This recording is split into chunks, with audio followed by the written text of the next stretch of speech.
Hi folks, Matt Easton here, Schola Gladiatore. So I've just found an interesting note. This is in one of Kinsley's earlier, so this is like Swordsman of the British Empire. It's the same series of books, but this is an earlier one. As you can see, it's a lot thinner because when he started out doing these years ago, he hadn't collected so much material yet, and he's just kind of published as he went along.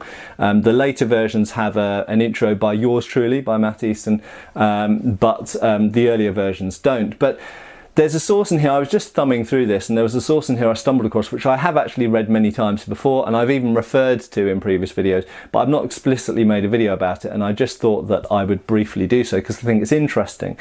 The first thing I'll say is this is about Arab and Persian swordsmanship, and we do know quite a bit now, thanks to the efforts of Dr. Khorasani and various other people out there. We do know now quite a bit about Persian martial arts, but nevertheless, you know, it's always good to get more data points. So this descriptive account is written by Captain Charles White. I'm afraid I haven't researched into this, so I don't know what he's a captain of, whether it's an army captain or a naval captain, but anyway, Captain Charles White, so he is British. And he's writing in a book called 3 Years in Constantinople in 1846. So middle of the 19th century, 10 years thereabouts before the Crimean War. And 3 years in Constantinople, that's kind of interesting because obviously Constantinople, capital of the Ottoman Turkish Empire, but he's talking about Arab and Persian swordsmen. He's not talking about Turkish swordsmen, which implies that there's a difference in the way that they use their swordsmanship. But nevertheless, anyway, that's an interesting point of reference, I suppose. And so this is based obviously on his observation. We've got to caveat that with the fact that he is looking at this through his own eyes. He is a British kind of commentator on this. He may have only seen one display. It doesn't mean that he understood very much about what he was seeing or very much about Arab or Persian swordsmanship. This is purely an interesting anecdote, and we must take it just kind of as it, you know, as it is, and as much context as we know about it. So he starts out by saying, an Arab or Persian rarely cuts by elevating the hand above the head. Okay, so many of us would be familiar with cutting guards, Vomtag, Posta di Donna, Guardia di Alta, all of these sort of positions in European fencing where we have the weapon up here. But no, instead he says, an Arab or Persian rarely cuts by elevating the hand above the head. His aim is at the neck. Okay, and he draws the weapon from right to left horizontally. So that's from right to left, it's that way. So what's interesting is in a lot of sources talking about Indian swordsmanship, we see reference, and Afghan as well, we see reference to the cut, essentially a backhanded cut being given this way is very powerful because it uses the muscles on the back of the shoulder, and the back in fact, and it's a very long slash from here. But this, he seems to be saying the opposite. He says he draws the weapon from right to left horizontally. So that the whole edge may come into play diagonally. I'll come back to that in a minute. So if it's from right to left horizontally, that would be in British military sabre, that would be cut number 5. We've got 1, 2, 3, 4, 5, 6. Okay, so he says he cuts from right to left horizontally this way. And then so the whole edge may come into play diagonally. Okay.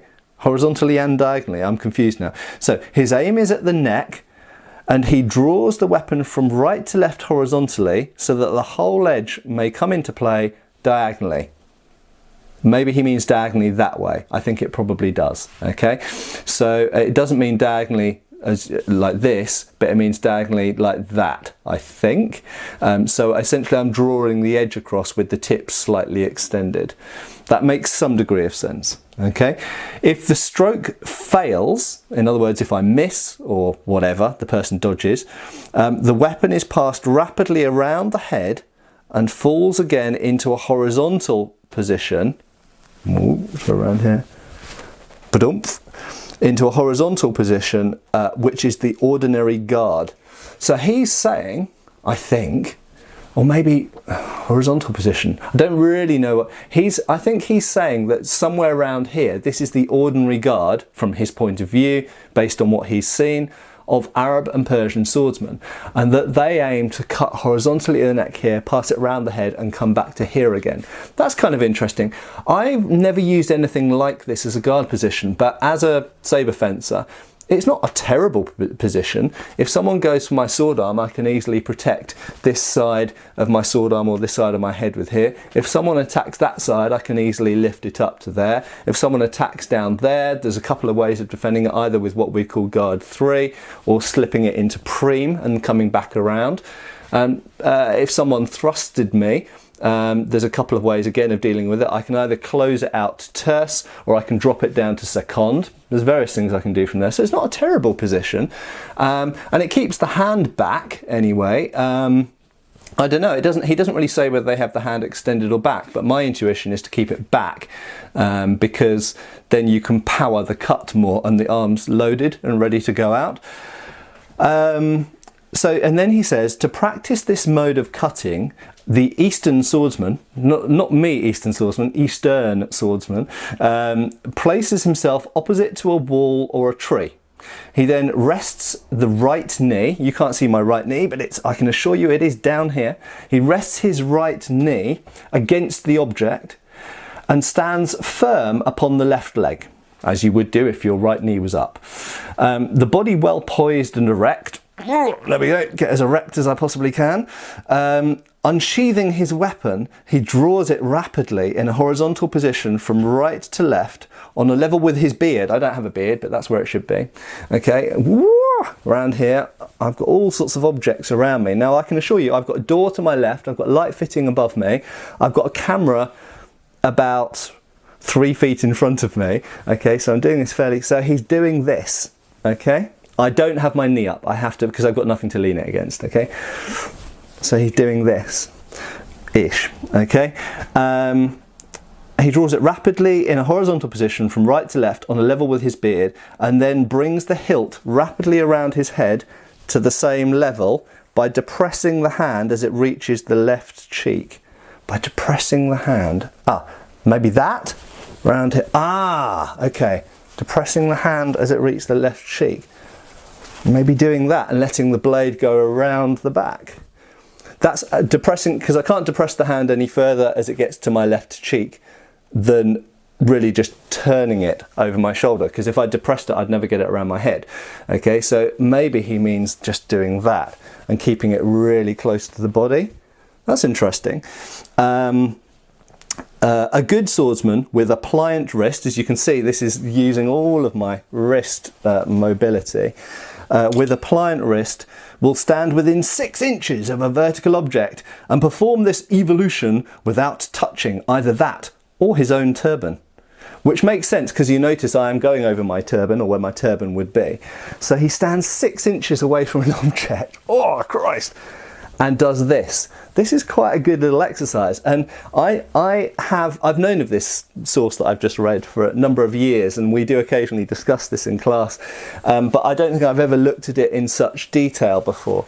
And it's quite an interesting exercise, because if you think about people grappling and coming into close range, if you're still able to deliver your cuts at this close range, then your weapon is still able to be deployed as a weapon at what's essentially punching and grabbing range, which is potentially very, very, very useful.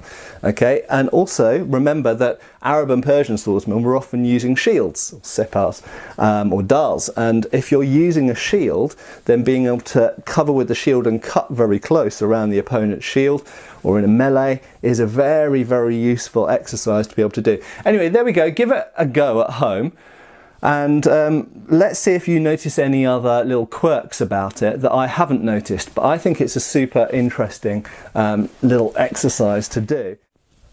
I'd also just note to finish off that this feels a little bit to me like some of the Indian clubs exercises, which perhaps is not that surprising when we consider, of course, that Indian clubs were used in Constantinople, all over the Ottoman Empire, all across the Middle East and Persia and India, of course. So perhaps there is some relationship there.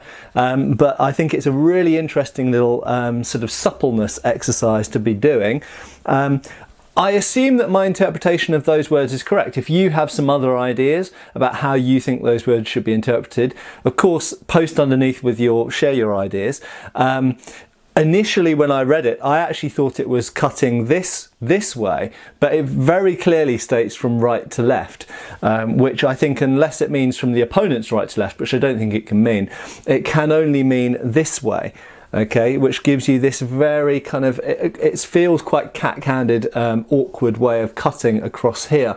But there we go. That's what it says, and maybe it's purely an exercise. And I would just again caveat this with the fact that this isn't supposed to be a treatise on Arab and Persian swordsmanship. It's purely an anecdote from this one person writing in the middle of the 19th century from Constantinople based on their observations, but nevertheless still very interesting. Hope this has been interesting, and I'll see you for the next video. Cheers a lot, folks. Thanks for watching. Please subscribe. We have extra videos on Patreon, and you can follow us on Facebook.